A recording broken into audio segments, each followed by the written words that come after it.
Another garland. Hare Krishna. All glories to Srila Prabhupada, without whose mercy, none of us would be here. I mean, I know I would not be here, and if not for his devotees as well, which is kind of the theme of our class this morning. But I'll start with Jai Radha Madhava. And Prabhupada always sang, you know, some people go, Jai Radha Madhava Kunja Vihari, you know. Prabhupada didn't actually ever use that tune. And I don't think it's wrong, but in one sense, a lot of things we need to kind of keep Prabhupada in the center. And I think honoring Prabhupada's example is often the best way to go, right? So I always chant the way Prabhupada always chanted Jai Radha Madhava, which is, you know, just the Jaya Radha Madhava Kunja Vihari. Jaya Radha Madhava Kunja Vihari. Jaya Radha Madhava Kunja Vihari. Jaya Radha Madhava Kunja Vihari. Gopi Janna Vallabha Girivaradhari. Gopi Janna Vallabha Girivaradhari. Jaya Gopi Janna Vallabha Girivaradhari. Jaya Gopi Janna Vallabha Girivaradhari. Jasoda Nandana Vrajajana Ranjana. Jasoda Nandana Vrajajana Ranjana. Jasoda Nandana Vrajajana Ranjana. Jasoda Nandana Vrajajana Ranjana. Jamuna Tira Vanachari. Jamuna Tira Vanachari. Jamuna Tira Vanachari. Jamuna Tira Vanachari. Jaya Radha Madhava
Paramahamsa Parvrajacharya Sutta Sutta Shishimad Abhidhāsyati Bhaktivedanta Swami Srila Prabhupada Ki Ananta Koti Vaishnavrinda Ki Jai Namacharya Srila Haridas Thakur Ki Jai Vimsically Shri Krishna Chaitanya Prabhu Nityananda Shri Advaita Gadadhar Shivasadi Gaur Bhaktivinoda Ki Jai Brihat Mridanga Ki Jai Samaveta Bhaktivinoda Ki Jai Gaur Premanandi. All glories to the assembled devotees. All glories to the assembled devotees. All glories to the assembled devotees. All glories to Shri Guru and Shri Gauranga.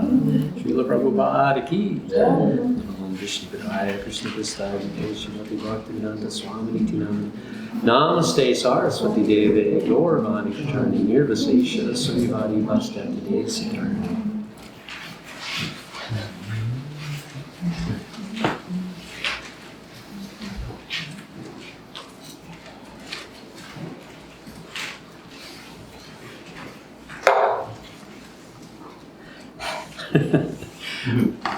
We just had kirtan for the initiation ceremony, and I was running around the fire pretty quickly, and then we were just having kirtan, so I'm getting too old for this.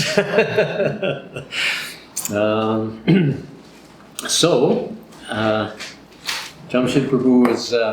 You're not initiated yet, Prabhu, are you? Not yet. Not yet. Okay, so I wanted to make sure I wasn't missing you saying your spiritual name. And we're speaking a little bit about book distribution and spreading Krishna consciousness. And one of the verses, of course, that immediately comes to my mind when I'm asked about this is 1868 in the Bhagavad-Gītā. And Krishna has already spoken the whole Bhagavad-Gītā, and he's told Arjuna, now you can decide what you want to do. And then he goes on to say that anyone, we'll go on to the verse. So this is the verse that he speaks.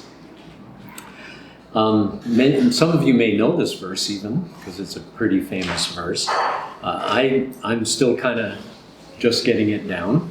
idaṁ paramaṁ guhyaṁ mad-bhakteṣv abhidhāsyati bhaktiṁ mayi parāṁ kṛtvā maṁ evaiṣyaty asaṁśayaḥ. So,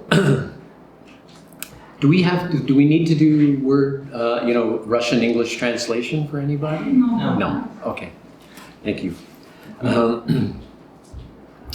So, Krishna says to Arjuna, "For one who explains this supreme secret to the devotees, pure devotional service is guaranteed, and at the end he will come back to me."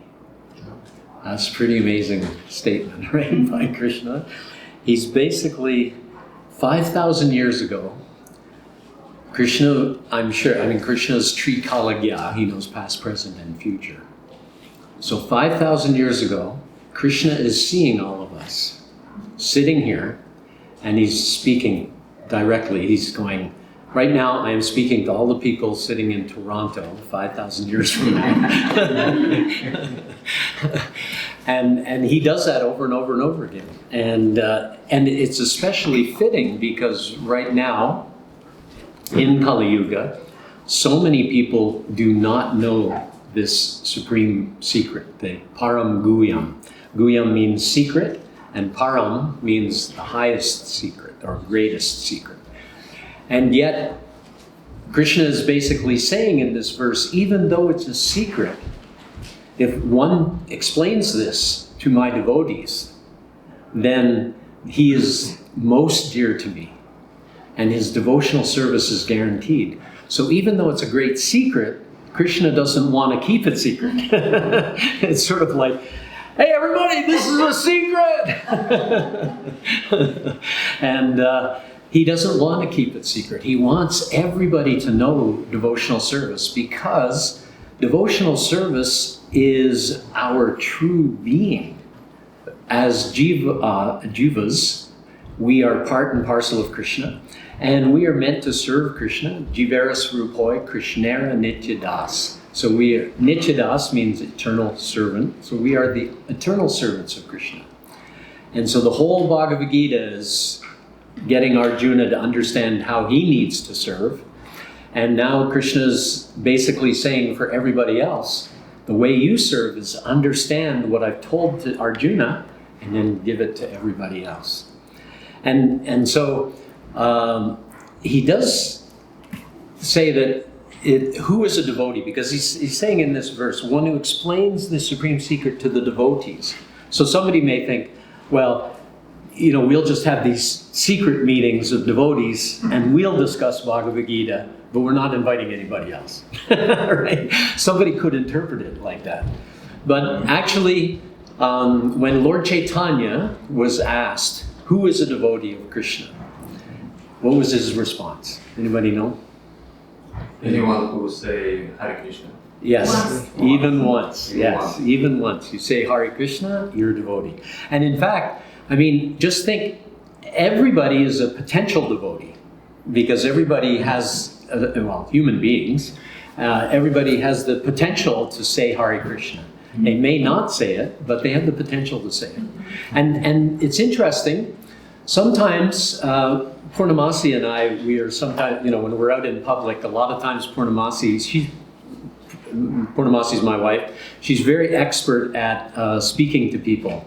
And she just immediately starts conversation. And it'll sometimes be on something mundane. Like we might be in the Canadian Tire store and somebody's, we're looking at something and somebody else is looking at something and she starts talking to them. And pretty soon she turns it to, somehow or other, she turns it to something transcendental. I don't know how she even does it. It's like she has this potency. And so she starts talking to these people and getting them to, think about what the goal of life is and why they're here, where they've come from. She just starts getting them on that path. And then a lot of times she'll tell me, run out to the car and get a book. Now, occasionally it happens that somebody doesn't want the book or anything, but she always gets them to say, can you say Hare Krishna?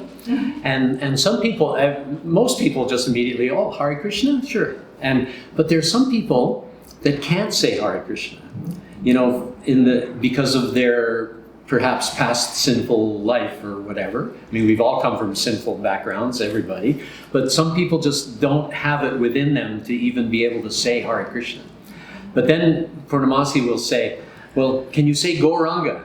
And almost everybody goes, oh, Gauranga, and immediately when they say Gauranga, well, it was nice meeting you, Hare Krishnas, and it comes out, And so the mercy of Lord Chaitanya, 5,000 years ago, Krishna also says in the Bhagavad-Gītā, Paritranaya sadhunam, vinashaya chaduskritam, dharma samstapanartaya, sambhavami yuge yuge. That in order to deliver the pious and annihilate the miscreants and to reestablish the principles of religion, I invent myself millennium after millennium. So Krishna came and he destroyed all the demons, and he also reestablished the principles of religion by speaking Bhagavad-Gītā. So the principles of religion are such that we often encourage people to become devotees, but I often tell people it's not about conversion. We're not trying, if you're Roman Catholic, we're not trying to make you a Hare Krishna and give up your Catholicism. No, you can stay Catholic. Or if you're Jewish, you can stay Jewish. Or if you're Muslim, you can stay Muslim. Or if you're Sikh, you can stay Sikh. It doesn't matter. But just add the chanting, the glorification of the name. And even if you don't want to say Hare Krishna, just say Jehovah or Allah, or even you can chant Jesus. Jesus Christ, Jesus Christ, Jesus Christ, like that, or whatever. Because by glorifying the name of God, you are associating with God. Prabhupada, when I was just saying this morning to Kalakanta and Sureshwar Prabhu, when Prabhupada, we were trying to get this building back in 1975. Actually, it was 1975, the late 1975. It was for sale. So the devotees went and asked the person, we want to buy the temple. And you may know this story, but when the people heard who owned the church, because they were Christian, they said, no, we're not selling to the Hare Krishnas. No way. and so Prabhupada actually said, tell them that we will put a murti of Jesus on the altar, and we'll glorify him, we'll worship him, and glorify his name. And they still said no. It's kind of strange. You'd think they would be like, oh, okay, we're going to make more Christians, so let's, but somehow they didn't get it. And so that was when a group of Indian men, Subhavilas was one of them, and in fact, I think he just had gotten initiation. No, I think he got initiated in 1975 or 1976. Anyway, he was with a number of other Indian men. They set up this little group and said, we want the temple to be our community center. And so they were like, oh, okay, no problem. We'll sell it to the Indian people. And of course, as soon as the Indian group signed on the line, then they signed it over to us, a couple of days later. And then when the church found out, oh no, the Hare Krishna's got our church. Oh, no. But they were probably chanting Hare Krishna a lot because of that. Oh, darn Hare Krishnas. And but anyway, that by glorifying the name of God, even by saying those darn Hare Krishnas, it's kind of like Kamsa. He was meditating on Krishna always, but he was just like, I want to kill Krishna, I want to kill Krishna, I want to kill Krishna. But still, it's described that is a meditation on Krishna, and Krishna accepts it like that. So he accepts whatever service. So it's better to have favorable devotional service, but even unfavorable devotional service is better than no devotional service at all. And so we now are in this position in Kali Yuga where we understand that there are so many people in society who have just never heard about Krishna. I mean, back in about 1974, 75, it used to be that because the devotees, we were out on Harinam every day, like every single day from the temple on Gerrard Street and from here, we would go on Harinam. And we would be out, sometimes we'd go on Harinam at like 10 o'clock, and we wouldn't come back until 5 o'clock at night. And so we were out for all that time, and it was sometimes 20, 30 devotees, and we all had book bags, and we would go to different corners. At that time, Yonge Street was blocked off from all cars from about just a couple of streets south of Dundas, and all the way up to, I think it was either St. Clair or even up to Bloor. There were no cars allowed on Yonge Street. It was like a pedestrian mall, so everybody could just walk on the street and everything. And so we were up on there all the time. It was like people were saying, everywhere I look is Hare Krishna. And even somebody wrote in a newspaper article, and Prabhupada used to say this, that Hare Krishna has become a household word. It's like, everybody knows, I ran into the Hare Krishnas today. Oh, yeah, you saw the Hare Krishnas? Yeah, I saw them. And so, we were just everywhere. But now we're a little bit, we haven't been going out quite as much, but we can still meet people.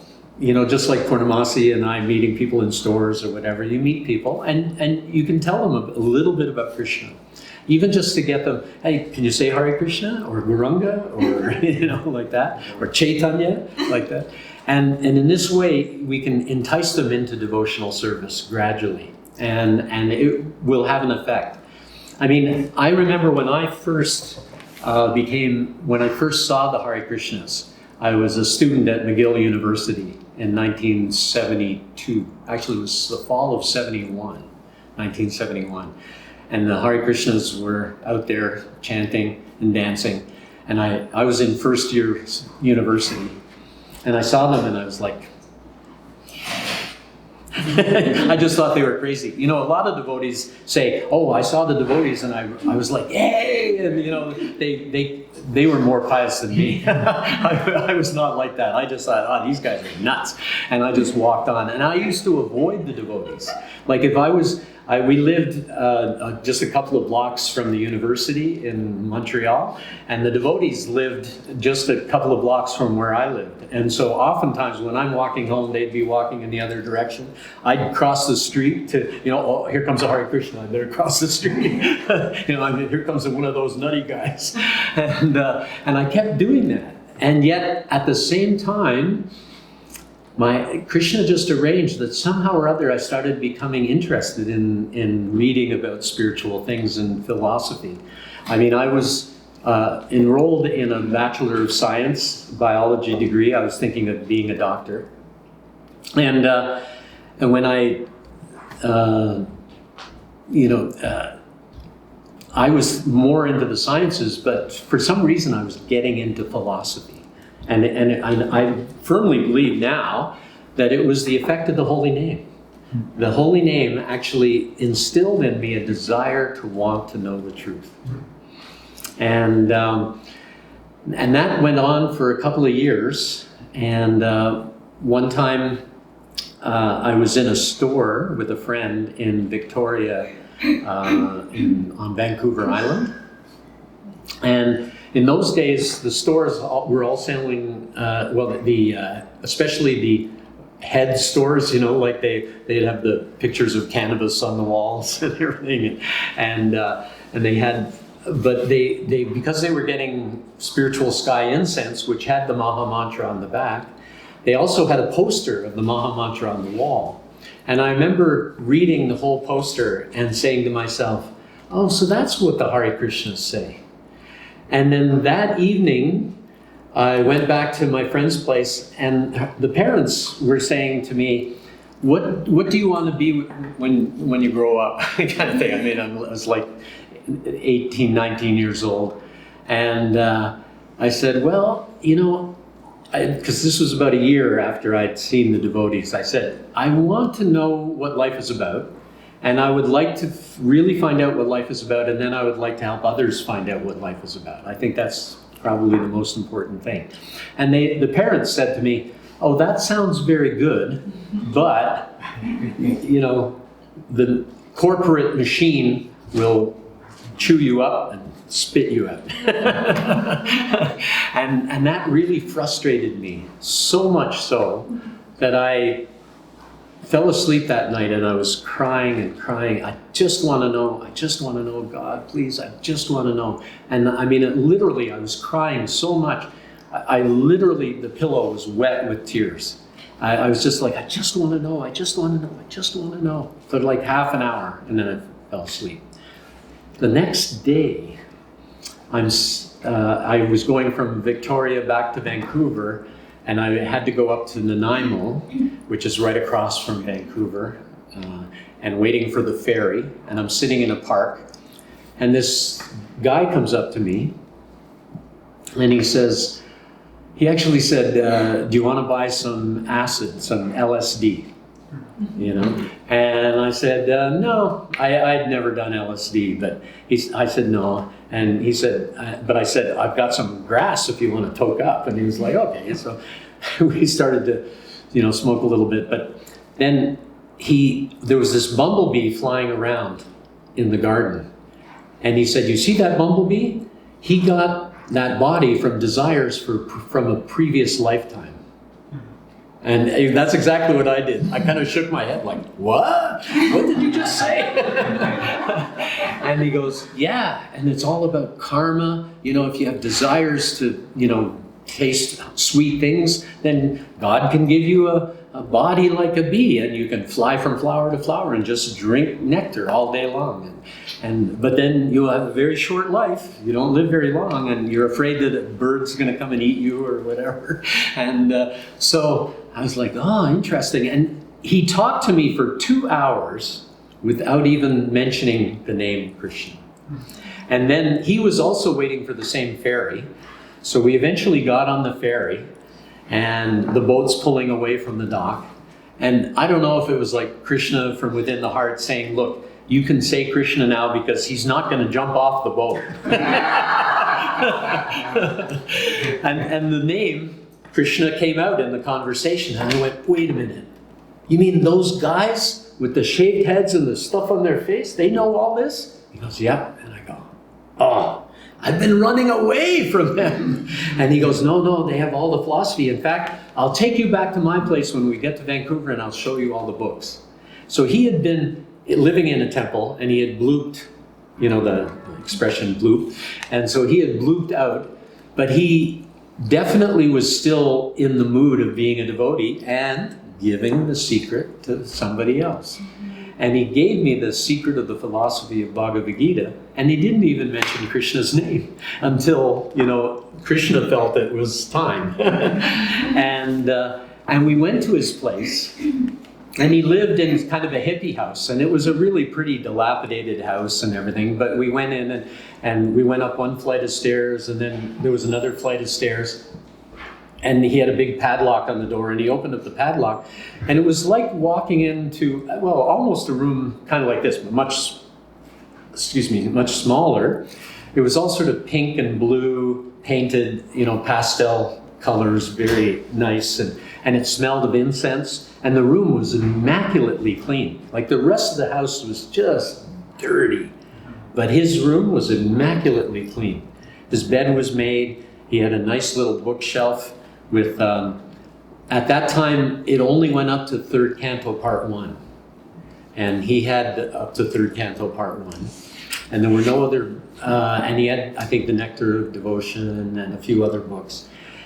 And I remember sitting there looking at the books and thinking, wow, I wish I hadn't smoked because I'd be able to understand this better. And then we were splitting up for the day. And by that time, I met him at 11 o'clock in the morning, and now it was about 5 o'clock in the afternoon. So he had to go somewhere, and I had to go and find the people that I was staying with. And we were walking away from each other on the street, and I realized I'd never gotten his name. And I turned around and I said, what's your name? And he goes, that's not important. And I said, no, you've changed my life. What is your name? And he said, my name is John. And I said, John who? And he goes, John Fogarty. And so I went after that. That was in the spring of '73. So I went and I was working in the Banff Springs Hotel in Banff, Alberta. And the devotees came through there, and I did meet some of the devotees and that, but I didn't get a book. But everybody was telling me I've got to read Bhagavad-Gītā. But I guess maybe they didn't have any Bhagavad-Gītas with them or something, which is a real shame, which is why book distribution is so important. You got to have books in order to distribute them. And so I was left going to a bookstore. And I went to the bookstore, and I did see Prabhupada's Gita. They actually had it in the bookstore, the paperback Macmillan version. And I remember looking at it, and it was $5.95. Or it might even been $4.95. Anyway. But at that time, I was only getting paid, I think, 75 cents an hour. And, I was thinking, man, that's like more than half a day work, to buy that book. And then I saw, Penguin Classic version. It's about this thick. And I'll buy that one because it was only $1. So I bought that one, and I started reading it, and it's just like, action, inaction, and what the heck does that mean? And I thought, Bhagavad-Gītā doesn't make any sense to me. And it wasn't until I again met the devotees in the fall when I went back to university, and I started meeting the devotees. I was in Ottawa University at that time. I had switched from McGill University. And I met some devotees, and I did get a Bhagavad-Gītā, Prabhupada's Bhagavad-Gītā. And as soon as I read Prabhupada's Bhagavad-Gītā, it was like, and I remember finding that verse about action and inaction and everything, and then reading the purport and how perfectly Prabhupada explains that. And I just went, okay, now I understand. And so Prabhupada so perfectly explained in the purport. And now Krishna's telling us that if we understand that message, those purports of Bhagavad-Gītā, and are able to explain that to others and to give that to others in which way we can, because it's very difficult to get through to some people. I mean, as Vaisheshika Prabhu talks about, some people are ripened fruits. They're just ready. They want Krishna. In fact, last night I was at a Garba event in Peterborough, and we had a book table set up. And we just about set up the book table, and this 45-year-old man just came walking in. He came over to the book table. He picked up the Bhagavad-Gītā. He just kind of flipped through it, pulled out a 20, and he said, "How much?" We said $15. He gave me the 20 and just said, "Thank you," and walked out. I was like, that's one of the easiest times ever. Just reading a book. I mean, he didn't even ask any questions or anything. I didn't have to say a word. He just picked up the book and gave me the money. And but it's so important to just, as much as possible, be out there for the people and to give them that opportunity to associate with devotees. And it's something that when, as Krishna says here, our devotional services, pure devotional service is guaranteed. When we actually give somebody a book and you see them walking away looking through the book, you know that their devotional service is guaranteed. I mean, even if they read it and somehow or other they lost it, they leave it in the bus or whatever on the way home, and they never read another word, still their life has changed, because in the next life they will again get the opportunity to come in contact with devotees, to get Bhagavad-Gītā, and to further their spiritual life. So it begins that process. And for many of us, I mean, we know, all of you have probably seen, and many of you here, how as soon as you met devotees, you've kind of felt, now I'm home. Now I feel welcome, I feel home, and everybody, and this philosophy just makes complete sense to me. And when that happens, we know that a lot of times those personalities are from a previous lifetime. They made a lot of advancement in devotional service, and so therefore they're carrying on. For myself, I don't know what, my reaction of going, ooh, crazy. I don't know if I was that pious in my last life, but somehow or other, Krishna arranged that I became a devotee. So it's a great history that we have, and Vaisheshika Prabhu has written that book, Our Family Business, and it really is. I mean, we are, every living entity in the material and spiritual worlds is in Krishna's family, right? Krishna says, Aham bija pradapita. I am the seed-giving father of all living entities. So we're all in Krishna's family. It's just that some of us know we're in Krishna's family, and some of us don't. And for those who know that we're in Krishna's family, they're happy, and they're engaged in devotional service, and they're thriving. Whereas those who are not conscious of being in Krishna's family or serving God in some way, then they're experiencing anxiety, stress, hunger, pain. So, I mean, occasionally there's glimpses of happiness. I mean, I must say that materially, growing up, I had a pretty good life. I didn't have starvation, what's going on in Gaza right now. So many people are starving to death. I mean, they're just not getting the food because, they won't let any food into Gaza. And so these people are starving.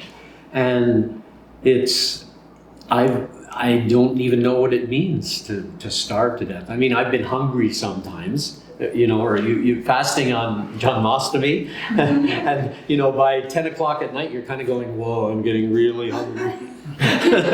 But it's nothing compared to not eating for, 4 or 5 days or weeks, or it's like really, or dying from starvation. Yeah, it's like never had that, at least in this body, never had that experience.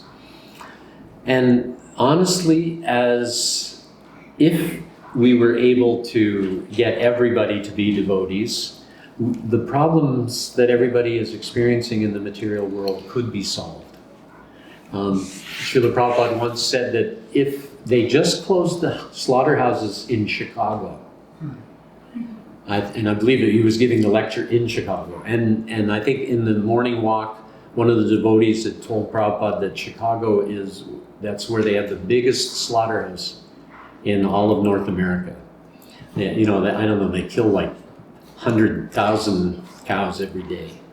It's like, yeah, really horrible. And Prabhupada said if they just close the slaughterhouses in Chicago, then all the wars of the world would stop. Because it's that cumulative karma that is making wars break out everywhere. And so if we can give that Krishna consciousness to everybody and just get them to close even a few slaughterhouses, and more people are becoming vegetarian. Of course, Prabhupada did say that being a vegetarian is not so special. The pigeons are vegetarian, the monkeys are vegetarian, and so it's not a very special thing to be vegetarian.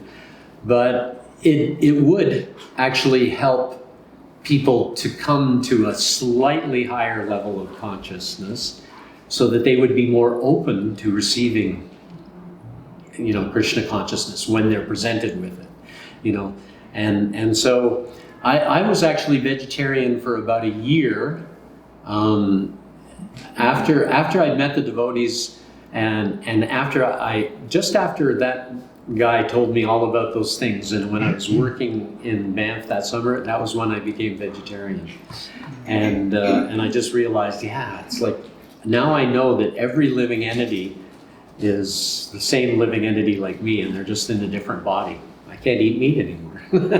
and as soon as people start thinking like that, then they'll start looking at, well, this person in a black body is the same as me, and this person in a Russian body, or in an American body, or a Chinese body, or a Spanish body, or Italian body, or so many different bodies, and as soon as they start having that spiritual vision, right? It gives them a little bit of spiritual vision, samadarshina.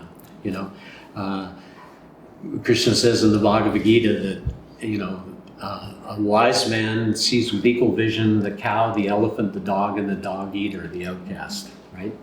So we are all equal, and if we get that equal vision, then the world becomes a better place. And when they start understanding that, then they actually begin to, well, if I am spiritual and the same as everybody, then what am I supposed to do? And that brings us back to that whole thing of where Lord Chaitanya says that the eternal position of the jiva, jivara svarup hoy, Kṛṣṇa nityadas, the eternal svarup of the soul is to be Krishna Das. Interestingly, Prabhupada gave me that name. I was, on my birth certificate, it is actually Kṣṇa. I was, christened Kṣṇa on my birth certificate. So somehow, and that it was actually a, spiritual name, the bearer of Christ. And there was the whole story of Saint Christopher, that Jesus comes to the shore of the ocean, or baby Jesus and the ferryman carries him or makes sure that he gets across the river, and so he became Christopher, the one who, carried Christ like that. So that became a big Christian name. And somehow or other, my parents gave me that name, and then Prabhupada gave me KrishnaDas. In fact, Prabhupada one time was asked, so often the names that you give sound very much like the names that the people were given by their parents. And is there a reason for that or anything? And Prabhupada said, actually, Krishna inspired the parents to give them that name because it's close to their spiritual name.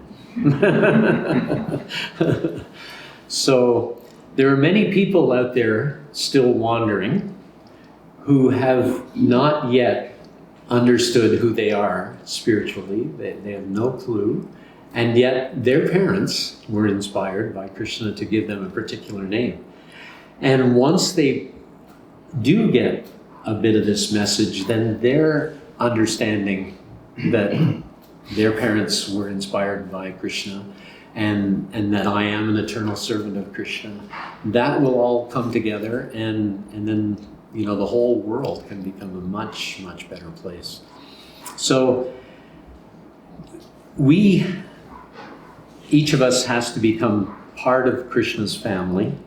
And when you're in the family, I don't know how many people, I didn't grow up on a farm, but my dad did do a lot of working in the garden. He kept up vegetables and things like that, but it wasn't a big farm. He grew up on the farm, but I did not grow up on the farm. Like Bhakti Marg Swami, he grew up on a farm. But my father just, he kept strawberries and tomatoes and potatoes, and we would often get them out of the garden, and you had to go out there and weed every day, and and you had chores. So if you're part of the family, you have to do the chores. And one of the best chores that Krishna is saying right here is that if you go out and explain this to those who have not yet had this opportunity, then I will guarantee your pure devotional service, and for sure you will come to me. Right? So, what are we waiting for? It's like, let's go.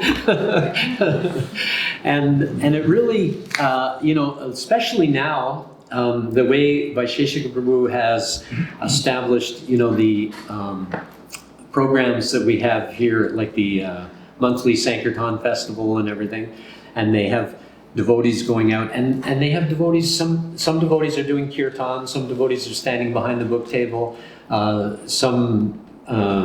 know that some of the parents bring out their children, like I know Radha Mohan and Chamohini, and other devotees bring out their children, and they're handing out the lollipops and stuff like that, so it becomes kind of a festival. And so it's fun, you're going out there, and a lot of people just get naturally attracted, and they come over and they end up buying books. And so it's not like, in the old days it was like we had to go out and try to confront people, hey, come over here, I got something for you, and try to rope them in. Now it's more like, just we've made it so attractive that, and the people can see, especially, that, if you're enlivened in devotional service, then those people can see, I want what he's got, And I think that's what initially really inspired the devotees who first became devotees.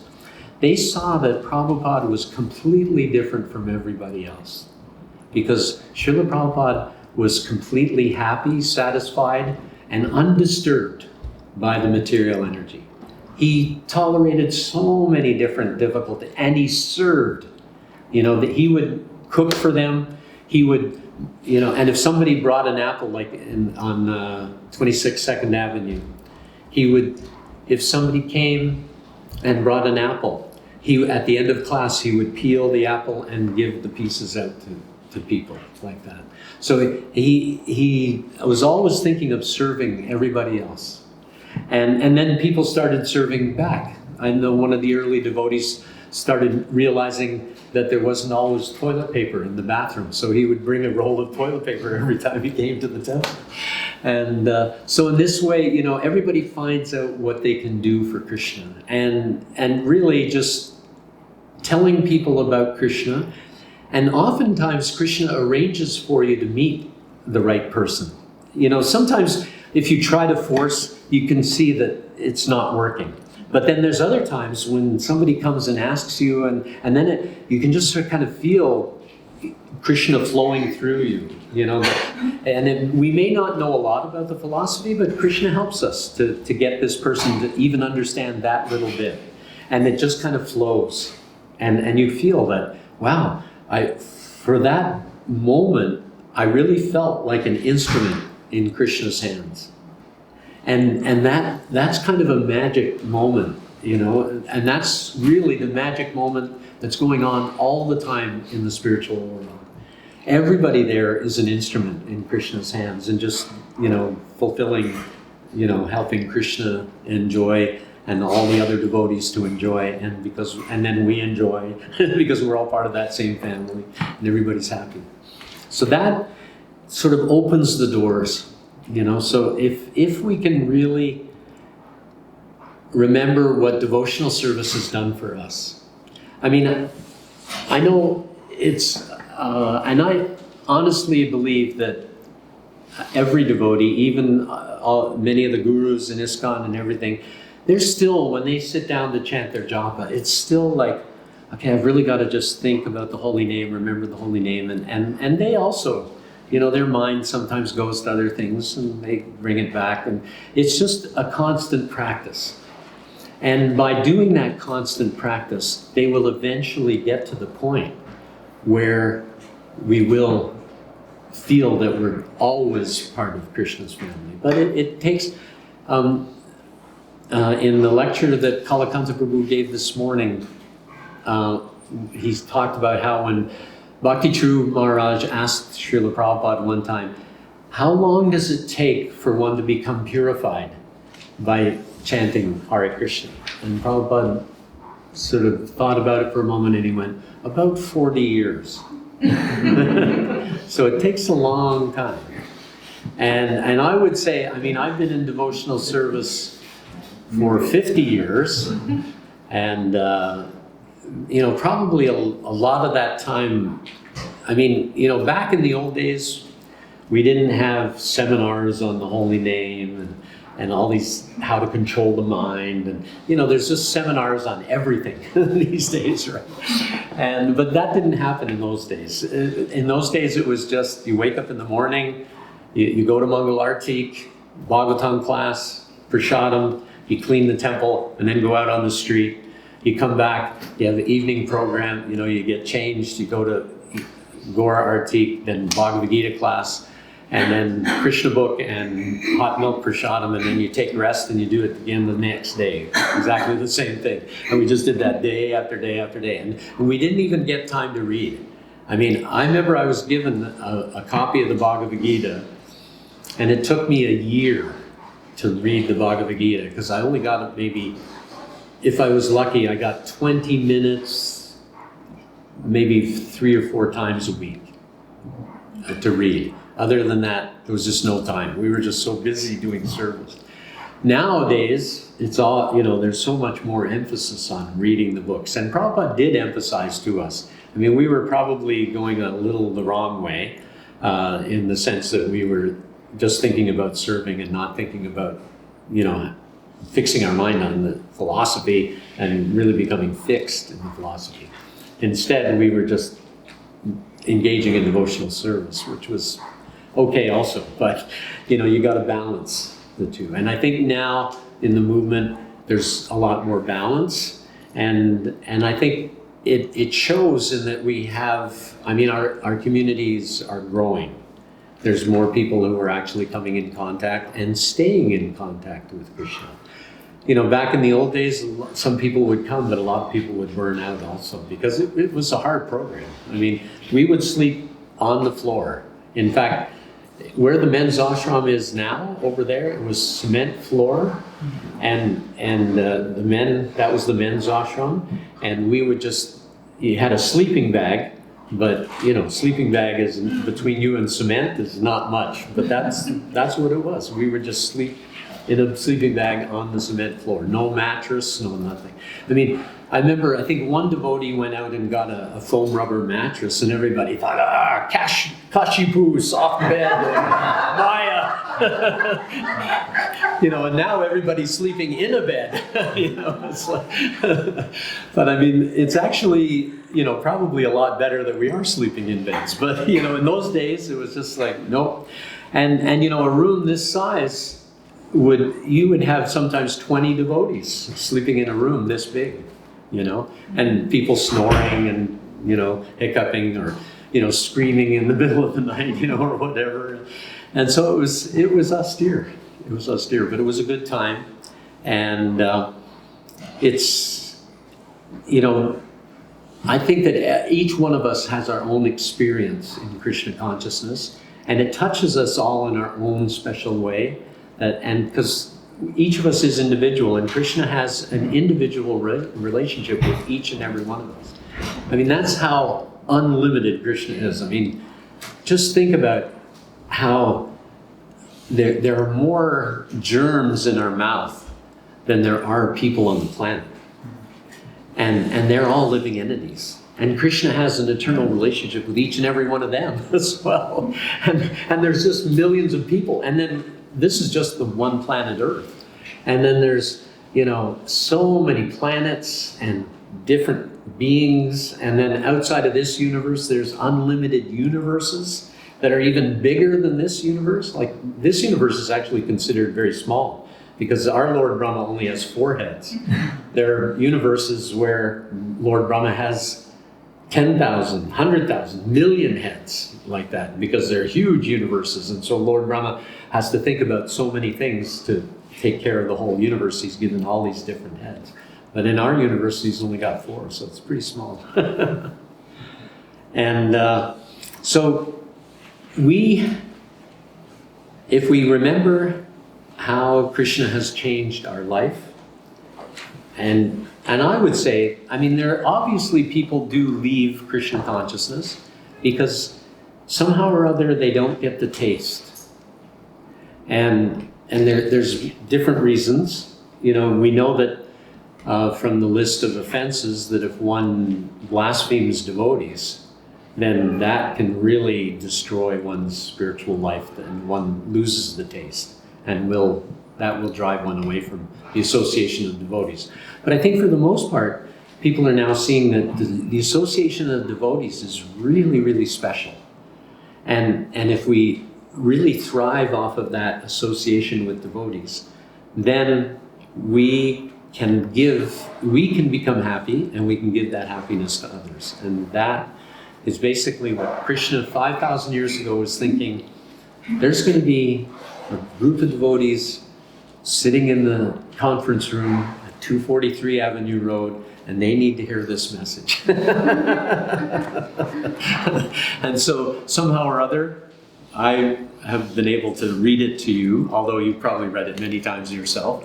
But again, you know, Krishna is just doing that for us, and so we have to do that for others. I mean, Srila Bhaktisiddhanta Saraswati emphasized book distribution so much because he knew that if this philosophy just becomes established, especially around India, and at least one of my disciples must go to the West. He was always thinking like that. They've got to go outside of India, because if this is only for India, then Lord Chaitanya's prediction of every town and village cannot happen.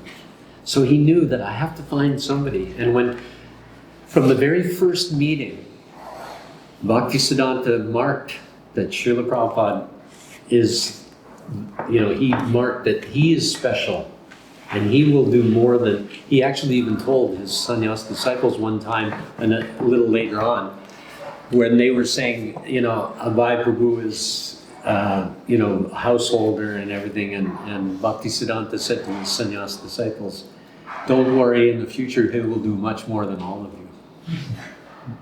So he predicted that, even before Srila Prabhupada. I mean, Prabhupada had been asked by Bhaktisiddhanta already to go to the West, but I don't know if he actually had any understanding of how it's actually going to happen.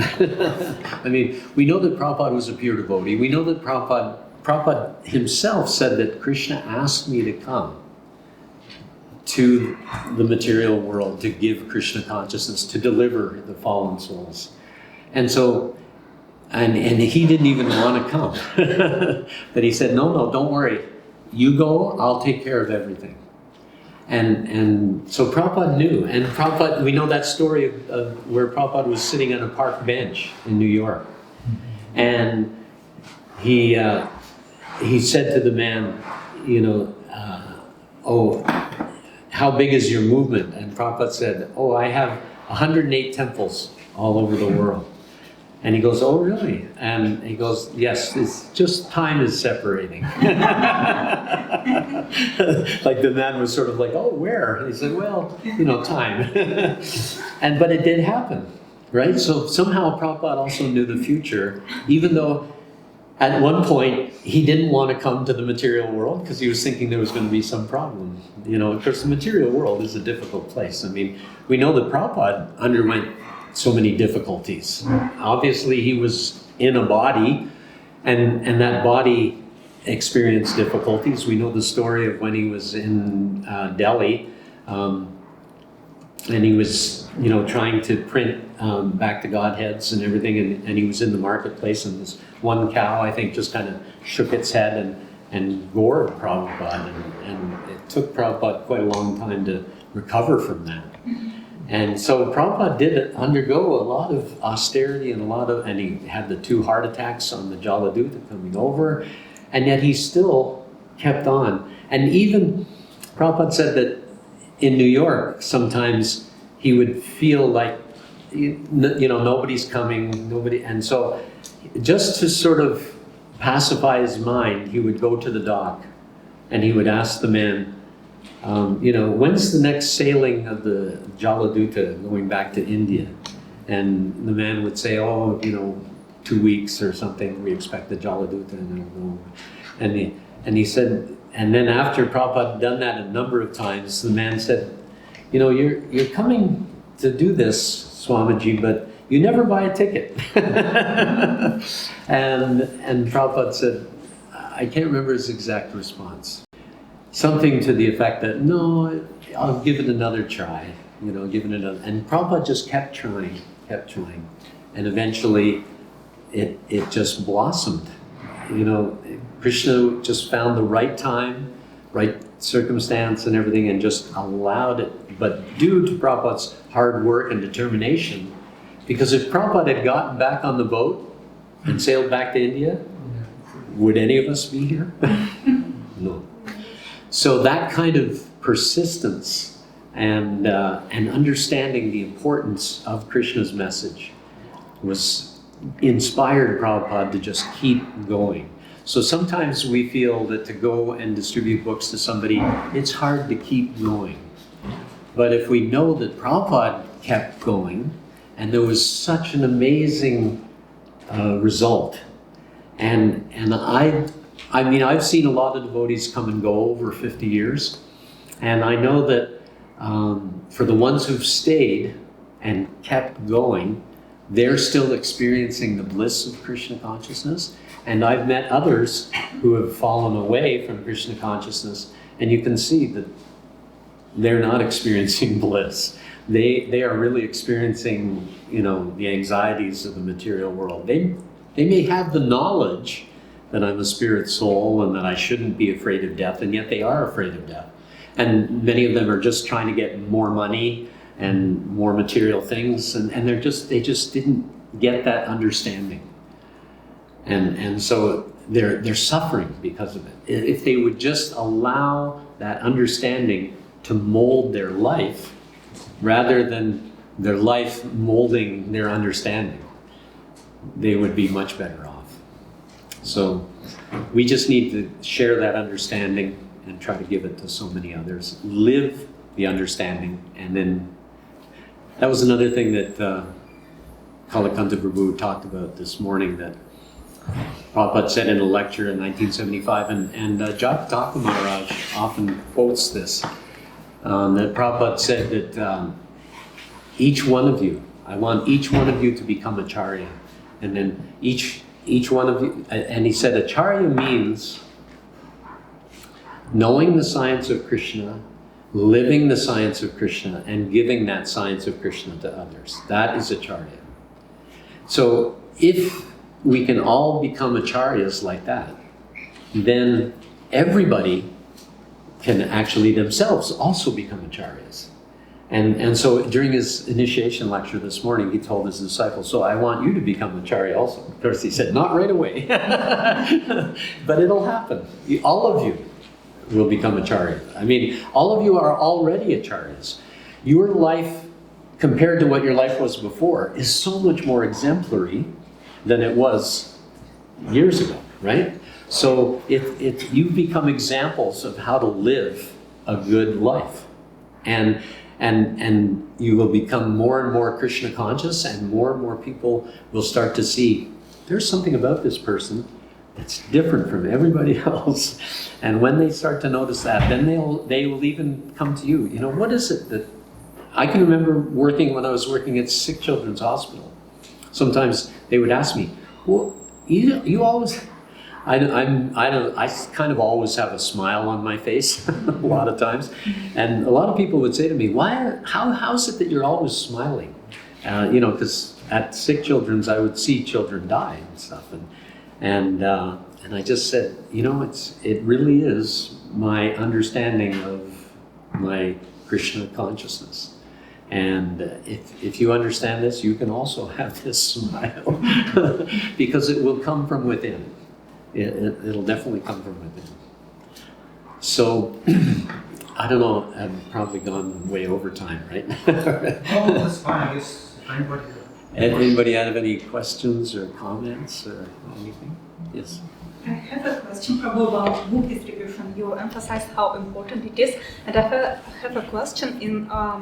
During Harinam, I have no problem coming to people. I actually like distributing books on Harinam. During Harinam, I like coming up to people, talking to them, trying to distribute some book sweets. I like all that. But beside of Harinam, for example, when I meet our neighbors in elevator or somewhere else on streets, I have huge problems with distributing books, and my husband, my Prabhu, tries to do maybe not the right time. I always feel it's something like people can perceive as I'm trying to push something, and because I understand, because I am so biased, if someone tries to do it with me, it's my biased conscious who thinks it, and I accept other people be the same biased as me. How to, I don't know, what would you advise, how to overcome this feeling that I'm trying to push them, and how to do it as service and not to think too much about yourself and what people will think about you? That is a really great question. Srila Prabhupada himself was not pushy about Krishna consciousness. We know that Prabhupada would often meet people in the West even, and he would just say, "Good morning." He wouldn't even say Hare Krishna occasionally. I mean, most of the time he would say Hare Krishna, you know, but a lot of time, sometimes he would just say good morning because he could understand that the person would appreciate that more. And it's like, if you're living in a building where you have an elevator and you're going up and down, you must see the same person sometimes in the course of a week. You'll get into the elevator with the same person. So if it's the same, you know, pretty soon you can just sort of say, boy, isn't it amazing how we just keep going up and down and up and down, you know? And then you can kind of say, yeah, it's kind of like, you know, have you ever heard of reincarnation? I was just reading a book about, you know, reincarnation and how, you know, sometimes if you live a great life, you go up, and sometimes if you live a really bad life, you go down. And, you know, it's just like the elevator going up and down, right? And it's like, how do you get off the elevator? And you know, well, how do you open the door? I'm stuck. And you know, and somebody might just, wow, that sounds really interesting, you know? And then the next time if you have a book with you, or at that time if you have a book with you, well, I just happen to have the book here, you know, here you go. So there, you know, there's just different ways. I mean, and just allow Krishna to think, you know, to inspire you. If you just open yourself up, Krishna will give you what to say. And, you know, even if it's just, hey, you know, haven't I seen you on the elevator here before, you know? And even if they haven't, they'll go, no, you haven't. And oh, okay, well, how was your day? You know, and they just allow them to talk about their day for a while, and then you start to develop that little bit of a relationship. And once you have a little bit of a relationship, then a bit of trust starts to develop. And as soon as they have a little bit of trust for a devotee, a lot of times it's like, hey, I've got something for you that I think you'll really enjoy, you know. and then you can easily give it to somebody. So it's not necessary that you push it sort of the first time you meet, but gradually, if you meet the same person over and over again, if you can do it the first time you meet, that's okay too. It's just sometimes it is harder. I find it harder, but somehow or other, Purnamasi has this. She has a real magic about it. I don't know, and I've even encountered other devotees who've seen her in action, and they go, "Wow, how does she do that?" And but it's just a matter of just allowing Krishna to, because this person is stuck the way we were stuck. And even you could just ask the person, hey, do you ever feel like you're stuck in a rut, or in a wheel, like the hamster in the wheel, just going around and around and around and nothing's happening? And a lot of people can relate to that, because for most of them, their job is not that happy, and so they can relate to that, and then you can tell them, I have a book that actually explains how even while living in that atmosphere where you're running on the treadmill, your consciousness can actually be, transcendentally situated by the right kind of meditation. And then that opens it up. You can just say, and here's the book on that kind of meditation. And so, there's just different things that you can kind of say. It's there. I don't think there's really a magic mantra. There's no magic mantra. It really is purity is the force. And so just if we try to chant good rounds, be as Krishna conscious as we possibly can, then, Krishna will flow through us more. And whether it was asked one time, was it how many people? This was in a GBC meeting, and it was asked, how many people have been on Sankirtan and never sold one book? You've gone out all day and you didn't sell any books at all. And there were a few people. I think I put up my hand because I remember doing that way back. And it does happen, right? And it's just. But we've got to understand that the service is not necessarily in the result, right? The result is between Krishna and that person. And that's not really to do with us. We can kind of open it up for that person to have that interaction with Krishna, but whatever happens is not up to us. So even whether they take a book or anything, it's really not up to us. It's not... It is up to Krishna. But the more that we are Krishna conscious, oftentimes the more Krishna will allow us to meet the people that are really ready to hear about Krishna. And I think I told this story maybe even the last time I gave class when we were all together, that story about Vaisheshika Prabhu tells, where it's, even if you just go out, like one time, some of the Sankirtan devotees had somewhere else they had to be, and it turned out that Vaisheshika Prabhu was going to be the only devotee going out on Sankirtan. And so he was kind of like, well, maybe I should just take the day to read. And then he thought, well, you know what, I'll pack my book bag for tomorrow. And so he went into the book room and he packed his book bag, and then he thought to himself, well, I'll take it out and I'll put it in the van. So he took it out and he put it in the van. And he thought, well, if I'm going to read and study, maybe if I just take the van and I drive somewhere, in the town, and I just sit there and read, then that'll be fine. And so he drove somewhere into the town, and he's sitting in the van reading, and all of a sudden somebody knocks on the door. Hey, are you Hare Krishna? Yeah. He goes, do you have one of those books? So just because he was out there, Krishna knew that somebody really wanted to find out what life was about. So he sent him to Vaisheshika, and he sent Vaisheshika to be there, So if we just make ourselves available, Krishna will arrange for us to, and whether or not we sell many books some days or no books, And I mean, it's all up to Krishna.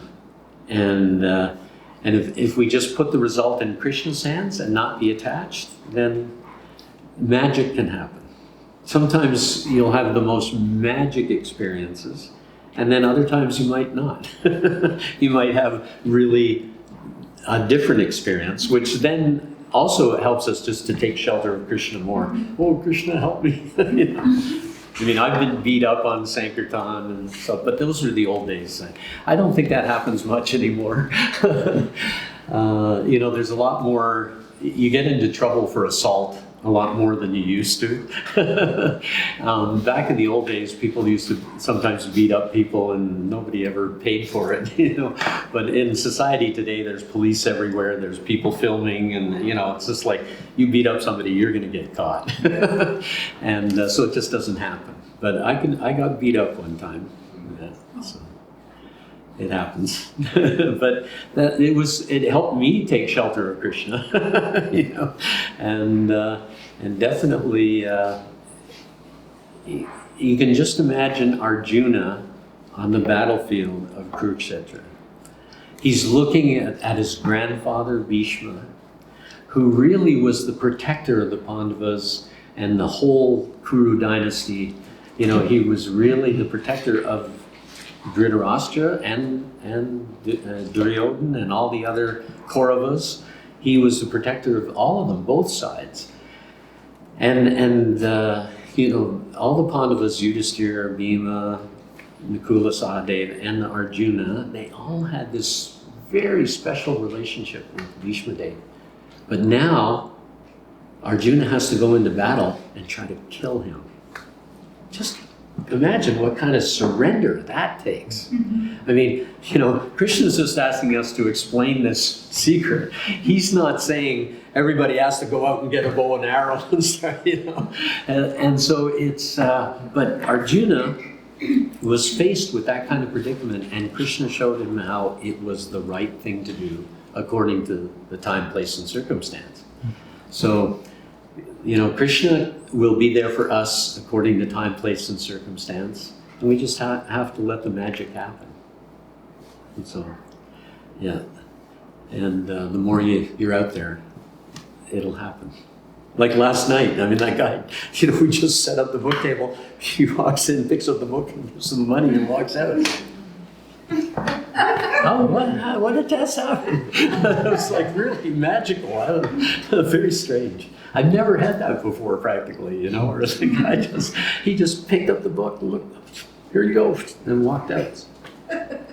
And the whole night, the rest of the night, I think we sold one other book. Because, you know, a Garba dance event is really just a big social event. It's like a dance, really. I mean, it's not, you know, they try to make it religious, but it's really for all the young people to meet all the other young people, and, you know, it's like weird. And they were playing all kinds of nonsense music and stuff. For a little while they actually did the sort of ceremony to Durga Devi, they played some song, you know, glorifying Durga as a devotee and everything. But for most of it, it was just Maya. Yeah. And even, you know, there was one Indian boy in Peterborough who's becoming a devotee. And he was saying, yeah, this is really Maya.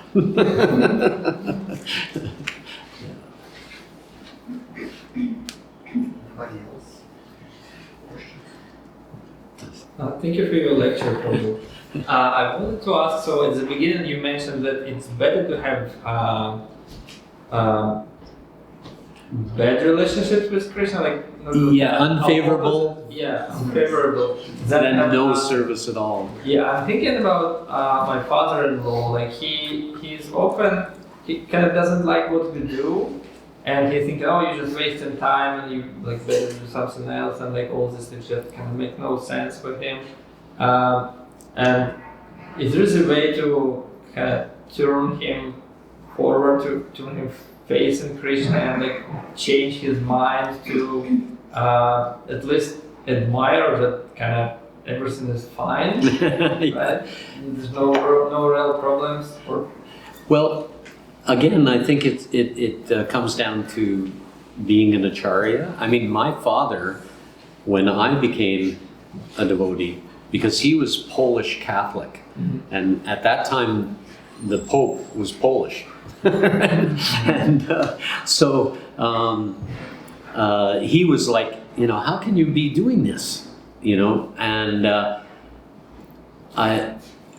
but gradually, over the course of about 5 years, I was brahmachari for my first about 2 and almost 3 years, and then it was an arranged marriage. Purnamasi and I, we got married, and then it took us a few years before we had children.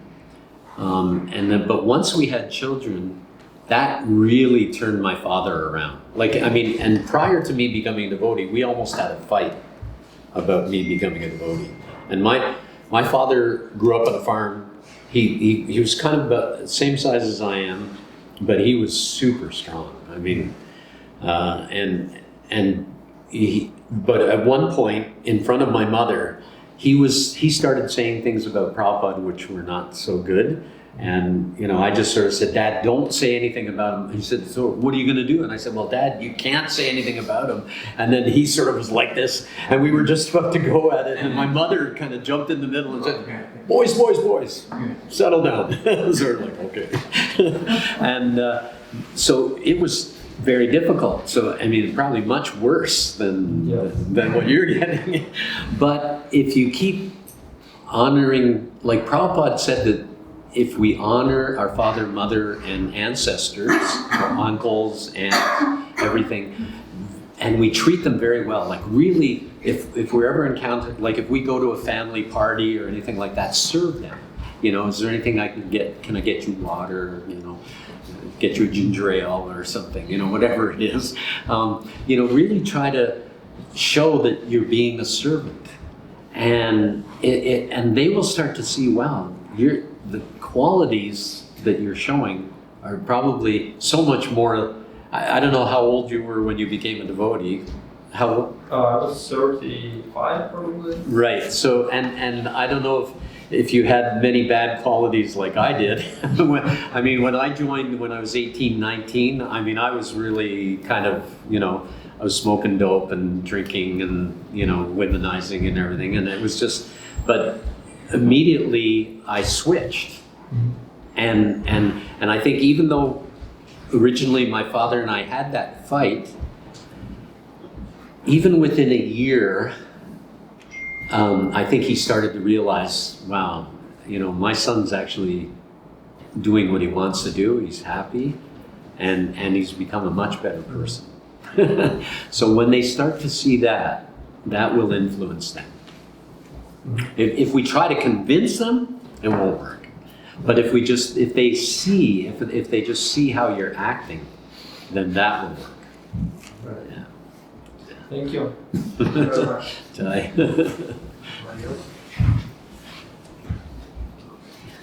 We mentioned at the beginning, just it's not about topic of the class, that it's better to sing melodies which Prabhupada was singing, and I agree with it. And I have a question about Gaura Arati, because now in all ISKCON temples we see Gaura Arati in a certain way.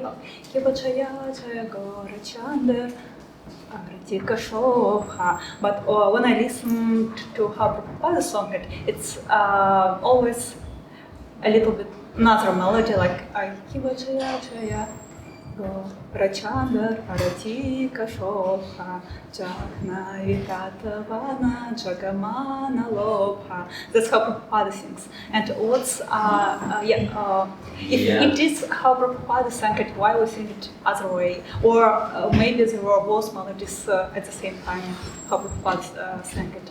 Could you please explain?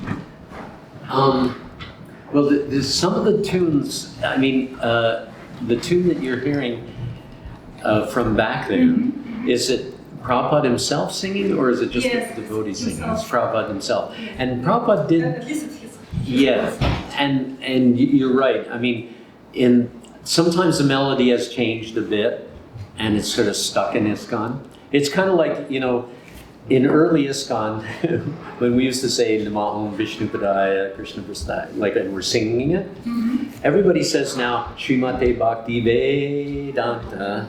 That we never did that, like, because the E is never sort of accented in Sanskrit, and yet somehow or other it started in Mayapur, and everybody goes to Mayapur, and then they all take it back to their temples, and now everybody does it. But in the old days, it never happened. And not that it's wrong, but I know that, you know, Bhaktimarga Swami doesn't sing it that way. I don't sing it that way. There's a number of Prabhupada disciples, but even though we go Srimate Bhakti Vedanta Swami and Niti Namine, you know, just right through without the Vedanta.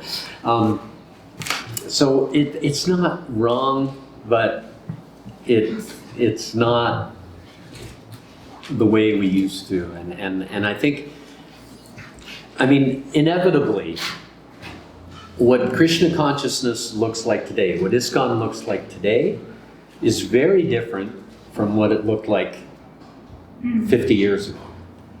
And in another 50 years, it will be very different from what it is now. And in another 50 years, it'll keep changing.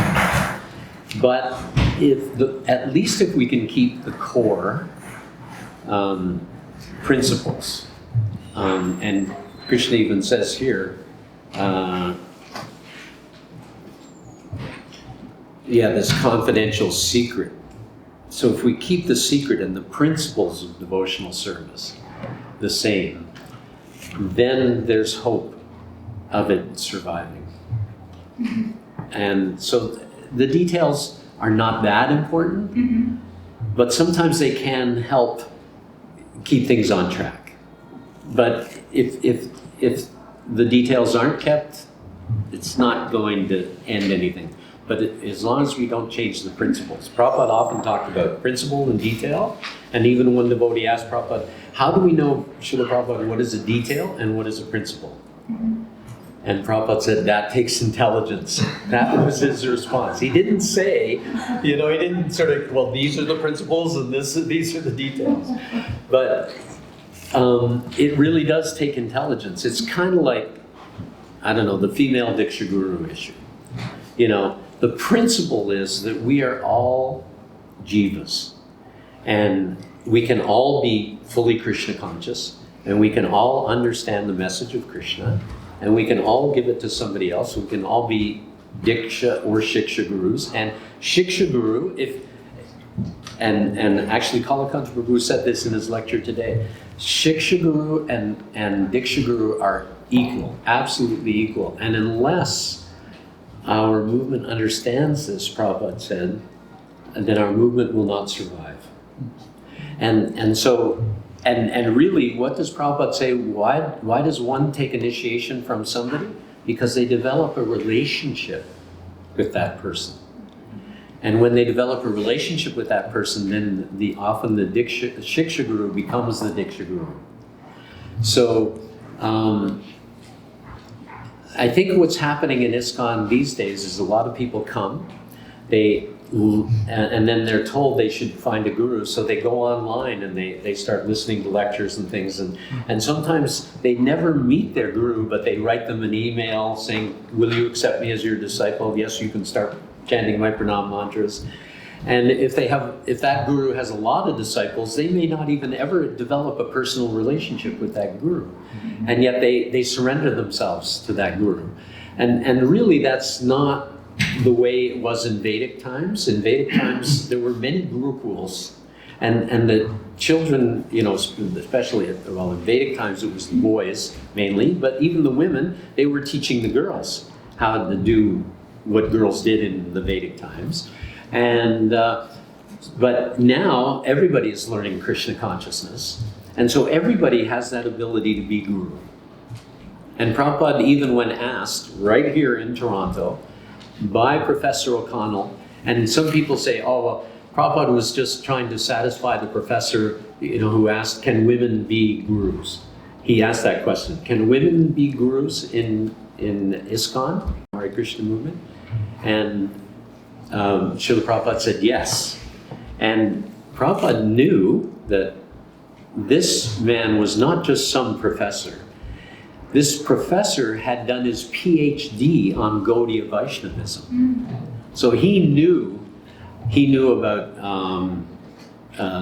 Lord Chaitanya and the 6 Goswamis, and he had a lot of knowledge about a lot of that stuff. And so Prabhupada said, yes, one who knows the signs of Krishna can be guru, he or she. So Prabhupada definitely said it right out to somebody who knows. It wasn't that he was trying to placate, we're equal to men and women, and that's good to tell everybody in society, but we're not actually going to do it. No, that is wrong thinking. And there are sannyasis, as we know in our movement, who think like that it's wrong to have female Diksha gurus. But Prabhupada definitely said it is right to have female Diksha gurus. So I would say it here and now that anybody who thinks that a woman cannot be a Diksha guru is not following Srila Prabhupada. Sorry. And yet at the GBC level, it got voted 4 times positively, but the vote was always close. That means almost half the GBC were not understanding Prabhupada's instruction in this matter.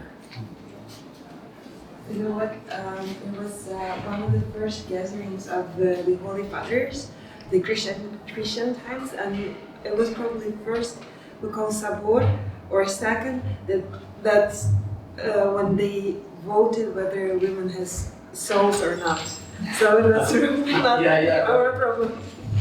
Yeah, whether they have souls or not, yeah. And at least we know that everybody, it's just, actually, Kalakanta Prabhu was saying that, it's like everybody is equal. Every jiva is equal, except women. They're not equal. Yes, we have different roles. Definitely women can have children and men cannot. So there's definitely different roles there. And women, as Krishna says even in the Bhagavad-Gītā, that women are the ones who possess the intelligence and everything else. Their qualities are really, intelligence, and there's a few other things, I can't remember the verse, but intelligence is one.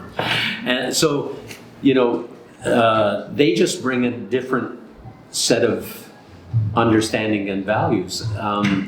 There's a book, I think it's called, is it A Bond of Love?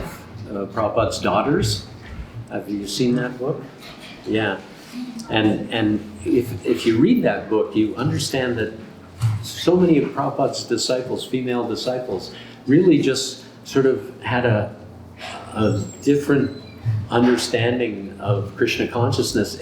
Not like totally different, of course, but just, I don't know, they sort of bring the feminine nature, the softness, the nurturing, and they felt that nurturing from Prabhupada, whereas the men many of the men felt, no, this is what you have to do, and like that. But the women always felt that they were nurtured by Prabhupada, and that they were also meant to nurture others in their Krishna consciousness. So it's just kind of an interesting dynamic to see that. And yet they can both definitely instruct people in how to become Krishna conscious. And so if they're Shiksha gurus, then they can also, if they develop a relationship with somebody and somebody wants to be their disciple, they can become Diksha gurus. Why not? And Prabhupada is always the deliverer.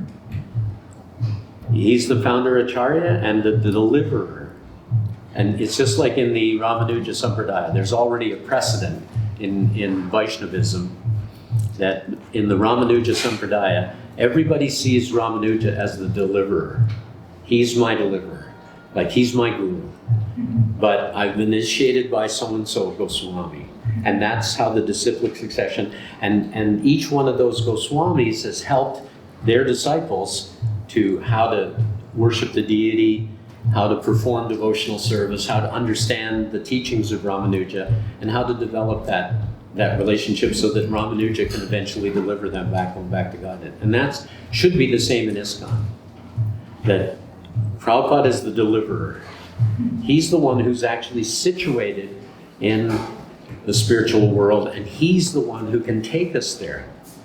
nobody else can take us there unless, I mean, there may be the odd person that does rise to the position of becoming, fully self-realized. But Prabhupada, we know, was fully, he was an exceptional personality. Even anybody who, I've known many professors and who've read Prabhupada's books and go, this is amazing that page after page after page, he's only talking about how to serve God and how to develop one's relationship with God. That's all he's doing. And he never strays from that. He doesn't talk about how to make money in the world or do this. It's just how to serve God. And he's so focused on that. And yet, just from that, how to serve God, he's expanded it into so many purports in the Bhagavatam, in the Gita, and the Nectar of Devotion, Nectar of Instruction, and so many other books. It's just like incredible that Prabhupada was so focused on how to serve God. And so he is the one who's really delivering. And he said, I have the key to the back door. You know that story? Yeah, right? Where he's asked about, you have to become 10% pure, 100% pure. And then the devotee said, 100% pure, Prabhupada? Well, 90%. And then apparently, I just read the story recently about, a couple of months ago in Hari Sori's first volume of the diary, the Transcendental Diary, and he recounts that story. And then Prabhupada says, because I think they walked out of the temple room and they're walking up the stairs in the Lotus building in Mayapur, and somebody said, Prabhupada, 90%? Okay, 80%. And then they got a little bit more up the stairs. 80%? 70%, and that's it. And then a little while later, Prabhupada said, but don't worry, I have a key to the back door. So, it's just like Prabhupada can take us all back home, back to Godhead. The Nectar of Instruction actually teaches that you can become guru even if you're a neophyte devotee, but you'll only be able to bring your disciples to a certain level. So whether or not you're neophyte or advanced, madhyama adhikari, there's uttama adhikari, madhyama adhikari, and as you're getting old, sometimes words just disappear. Like you're thinking of them and somebody asks you, what's somebody's so-and-so's name? And you were just thinking about them, and then all of a sudden, I don't know. Anyway, but we have all these levels, and so we can only bring somebody to the level that we're at. But Prabhupada was way above Uttama Adhikari. He was on a very special level. But he can, as long as we all develop a relationship with Srila Prabhupada, the movement will stay tight, focused, and bring in so many people to go back to Godhead. If we start thinking that anybody and everybody can take us, and things will actually start to dilute and fall apart. But if we really stay focused on Prabhupada, then we will go back. So to stay focused on Prabhupada, we need to chant and read books. Yes. Yeah. And also preach. And preach, yeah, exactly. And give that knowledge to others. Yeah. Yeah. And in fact, I just took a picture of, there's a memory of the day, Dina Bandhu. I just read it last night with Purnamasi. It's a very short one where Dina Bandhu says, it was in Los Angeles just after they had gotten the new temple in Los Angeles, which is the temple they're in now. And Prabhupada's sitting on the Vyasasan, and he says, simply you chant 16 rounds and follow the 4 regulative principles, and you will go back home, back to Godhead. And Prabhupada said, I guarantee it. And then Dinabandhu says, he looked around the room at each and every devotee. He looked around and he said, again, I guarantee it. So it's not that we can buy our way into the spiritual world by chanting 16 rounds and following the 4 regulative principles, but if we do that, it will open us to the opportunity to go back into the spiritual world. Yeah. Our spiritual eyes will become opened. Premanjana charita bhakti vilochanena santaksadaiva videshu vilokyanti yang shyam sundaram achintya ganasvarupam govindam adipurusham tamaham bhajami. Premanjana, the salve of love, prema, and anjana means salve. So, if you have a eye infection, sometimes you get the medicine is kind of an ointment, and you have to put it on your eyes and you let it sit there. It's pink eye. In English we call it pink eye, and your eyes get kind of swollen and not pussy, infected.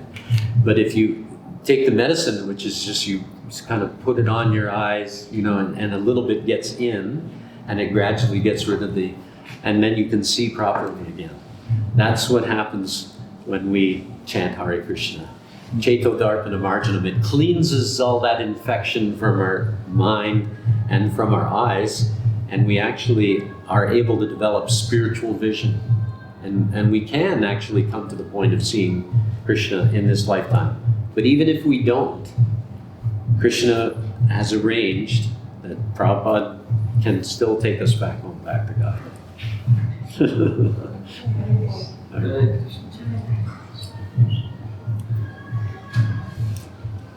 Anything else?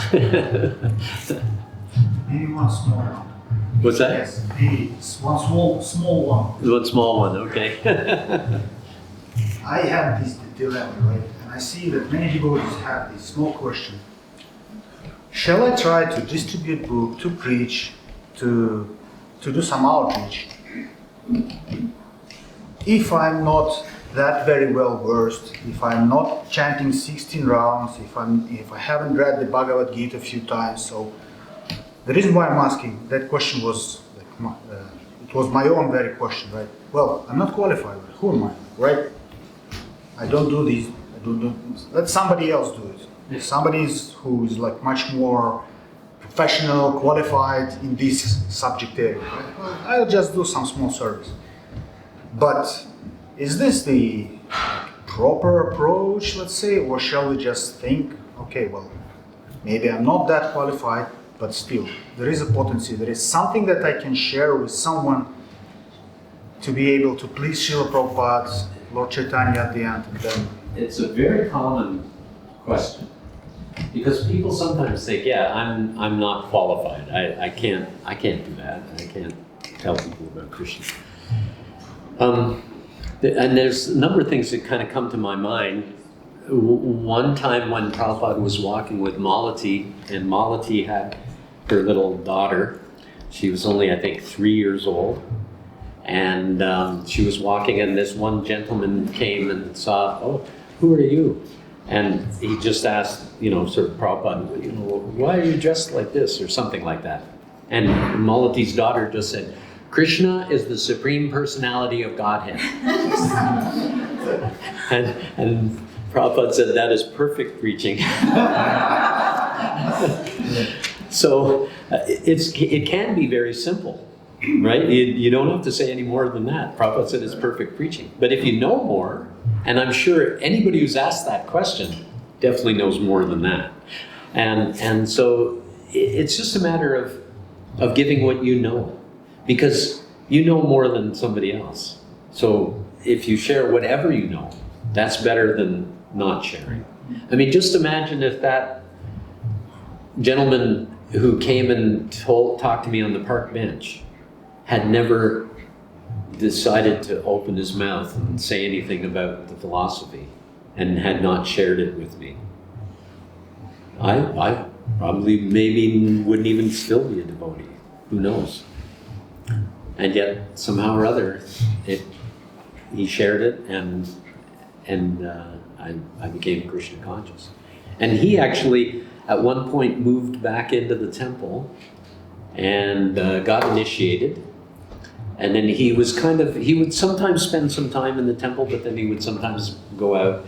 He ended up living in the Gulf Islands, the islands between Vancouver and Vancouver Island.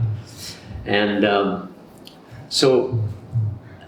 interestingly, that when I asked him his name and he said John Fogarty and he left, I asked Baudak, who came visiting Toronto a few times, who was the temple president in Toronto, do you know a John Fogarty? He said, oh yeah, sure, I know him. He's, he comes and goes, and he's not so steady in his devotional circle. And I told Baudak, I said, well, he's the one, I wouldn't be a devotee if it wasn't for him. And he was like, oh, really? Okay. Well, if I see him, I'll let him know, And so that was, the last time I saw John Fogarty was probably May of 1973.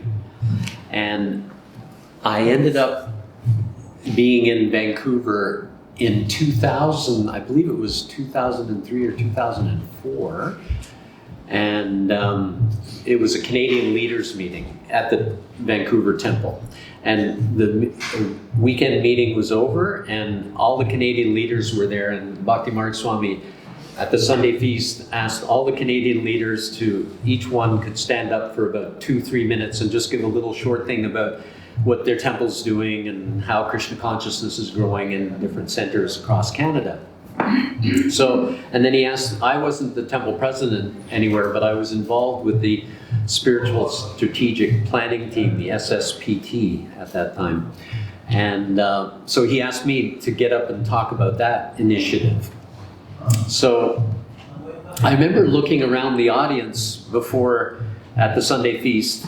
There was probably 150 people there, and I'm looking around, and I see this one face that looked a little vaguely familiar, but I didn't think much of it. So I get up in front of the microphone and I say, I just met, being in Vancouver is like a homecoming for me, because I first heard about Krishna on a ferry between Nanaimo and Vancouver. And this guy that was in the audience that I thought looked a little familiar, his eyes went, and I kind of looked at him and I went, John? And he goes, Chris? And I go, 1 minute. So I finished my little talk, 2-minute talk, and I walked over to him and I said, John? He goes, Kṛṣṇa. We were hugging each other. And he was saying, I was praying you'd become a good devotee, and I'm still praying I'll become a good devotee. And it was just like, and then we just sat down for the whole Sunday feast and we talked and everything. And then I went with him, and he got on the bus and he was going back, and he was taking a ferry to get back to the island that he had to get back to. And then I never saw him again, and apparently he's left his body now. But it was just amazing that 30 years later I met him again. Yeah, it was really special, because he definitely, there's Shiksha Guru, Diksha Guru, and there's also a guru that's Vartma Pradarshika Guru. The story of Chintamani and Bilvamangal Thakur, and how, Bilvamangal was so in love with her, and he has to hang on to a dead body to get across the stormy river and everything to go see her. And she says, if you had this much devotion for God, you would be a great devotee. and so he realized, it dawned on him, because he had been, Brahminical in his younger life. And he realized, okay, I've got to clean up my act. And then the whole story of Bilvamangal happens. But so Chintamani was known as a Vartma Pradarshika Guru because she showed him the path. She kind of took the veil of ignorance that was on him and just kind of went, wait a minute, if you could see through this ignorance and how attached you are to it, you would be very good devotee. So that, John, and his initiated name was Vrajabhaka. And so he was very instrumental and he was my Vartma Pradarshika Guru. Yeah. So anybody who says even a little bit, like even that, Krishna's the Supreme Personality of Godhead, sometimes for some people that could just be the opening that they need. and they'll inquire, well, what does the Supreme Personality of Godhead mean? And and they start inquiring, that could open the whole thing. But it begins with just that one little statement. And so even a little statement about Krishna is a good thing. So we can all do something. We can tell somebody something. And it may not be that our main service is going out and giving Krishna to others, but definitely, like I go swimming almost every single day, and I have friends in the locker room. I've given books to many of them, and I talk a lot of times, the discussions, especially these days, everybody's talking about the political situation in the world and that. I mean, that goes on all the time, but now it just seems more intense. And I just, somehow or other, occasionally, I don't do it even every day, but I occasionally interject some things about how, a real ruler is not the kind of person who sort of hides in a building way behind everybody else, but he's actually out there on the front lines and really doing it. And so they start to understand, and they inquire sometimes, well, what does it mean, to be? And we know that story of King Nimi, where he's in the sitting on the throne, and the owl comes in, there's a bird, I think a pigeon, comes in and lands on his throne and says,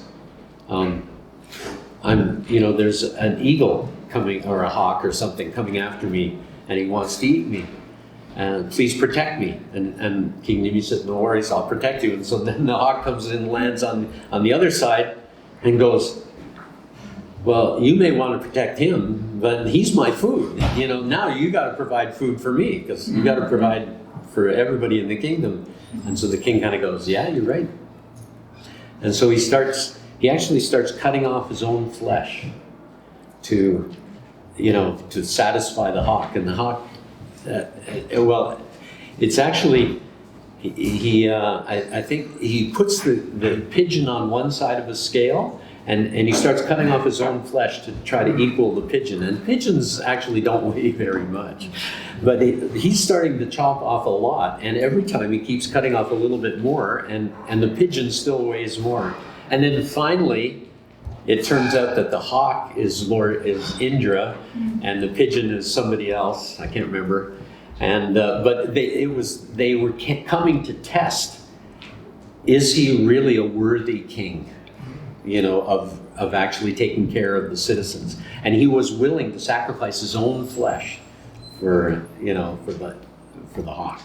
So that's the kind of ruler that is really somebody who's interested in looking after everybody in society. And that's with the saintly kings, the Rajarshis. They were those kind of rulers. They really had the interest of everybody else in mind. And they weren't the lazy kings that you see in the medieval times, where they're just sitting back drinking beer and hey, everybody doing everything for me and I can enjoy it. No, they're not like that. They're constantly working for everybody else, making sure that the farmers are happy, that all the vaishyas are happy making money, that the sudras are being treated properly by all the vaishyas, that the kshatriyas are all looking after everybody, that they're not just getting taxes and persecuting the people, but no, they're actually protecting the people. And the Brahmins are actually being brahminical, and helping people to figure out why they're alive and where they're going and how to get there. And that's the real role of a king. And then, so when you get into that whole explanation, a lot of people go, wow, now that's a system that I wouldn't mind living in, But today, in so-called democracy, what happens? It's like people are just thinking, well, because I want to have a buck of beer, right? Like Doug Ford, It's like I'm going to make sure that everybody can get a beer for $1. It's like stupid. I mean, you're just sending everybody to hell, and destroying your own culture. Destroying the world, destroying these people.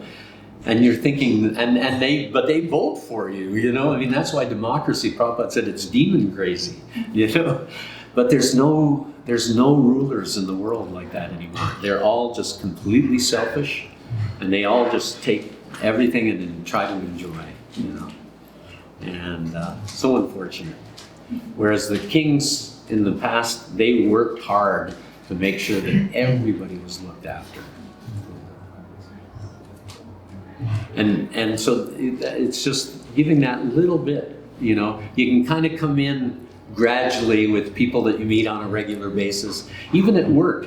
You know, if you go to work and you're working at a desk, you can put a little, you know, maybe 2 or 3 like Perfection of Yoga or some, you know, some small book. Just keep it on the corner of your desk, and you know, if people come in and talk to you and everything, eventually they'll keep seeing that book, and eventually they're going to go, "Hey, what's in this book?" and you're just kind of going, "Man, I was waiting for you." But they do. They end up taking it, you know. And I remember at work, I didn't have a desk because my job, I was just running around the hospital doing different things all the time. But I often had books with me, or I would have them. They're in my locker, and you know, I would be seeing a lot of the same people at the same time, and we're in life and death situations. Like every single day, I would see life and death situations, so that I could start talking to these people about what is life and what is beyond death.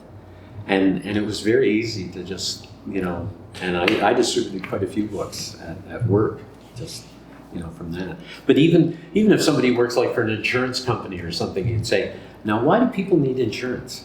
You know, and you can get into the whole philosophy of insurance and just show how it's actually just a huge gamble, right? And the house always wins. The insurance company always wins. Like the investors in the insurance company, they make sure that the rules are such that they will always make money. And what is it? It's just you having to pay because you can't drive your car unless you have insurance, right? And if you have a house and you don't have insurance and somebody sues you, then you lose your house, you know? And so you have all these, you know, things that are just constantly destroying us, you know, and people taking advantage of us and of everybody. Whereas the whole Vedic civilization, nobody ever thought, how can I take advantage of somebody else? Mm-hmm. How can we work together to serve Krishna? Mm-hmm. And that is what will keep ISKCON going. If we're always thinking, how can we work together? You know, your cooperation, your love for me will be shown by how you cooperate to serve me, you know, to serve ISKCON. Because Prabhupada said, ISKCON and I are one, you know, ISKCON is my body. So if we can serve ISKCON and stay together and work for Prabhupada, then we will manifest that kind of a society where everybody is actually happy and being cared for. And then if we start caring for others who are out there experiencing all kinds of anxiety, depression, and everything else, and giving it to them, then they'll become happy. You know? There's one devotee in Montreal. She's on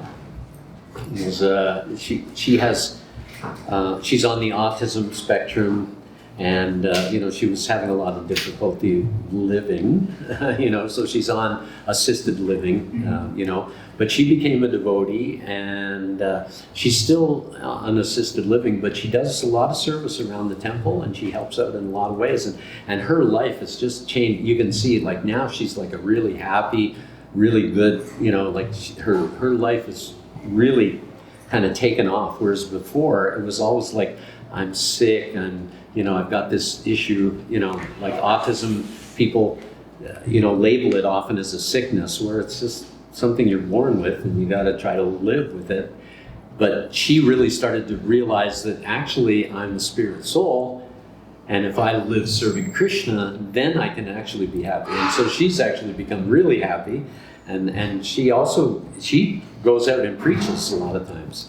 And all she does is she drives around on a scooter, and she has a little Bluetooth speaker, and she has kirtan going on, and people come up to her sometimes and say, what's that that's on your speaker, you know, and then she'll pull out a book and say, well, here's, and it explains all the philosophy and everything, and people buy books from her, you know. So, yeah, you just, you know, there's so many different ways. Anyway, I guess we should probably stop there, because the short one became a long one, sorry.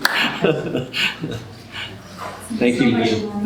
Thank you all for your service, Prabhu.